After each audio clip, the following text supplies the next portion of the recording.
Olá, como vai você? Hoje nós vamos aprender palavrinhas que começam com a letrinha Q. Q de queijo. Mas antes de começar, já deixa o seu joinha e se inscreva no canal para acompanhar todos os vídeos. Vamos lá? O que começa com Q, U, A? Quá.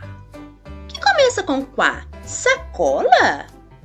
Quadro? O que começa com quá? Isso mesmo! Quadro. Quadro começa com K. E o que começa com Q-U-E? Se lê que. Queijo começa com quê? Bolo começa com quê? Então, o que começa com quê? É muito fácil. Queijo. Queijo começa com quê? E o que começa com Q-U-I? Qui. Bola começa com qui? Quiabo começa com qui?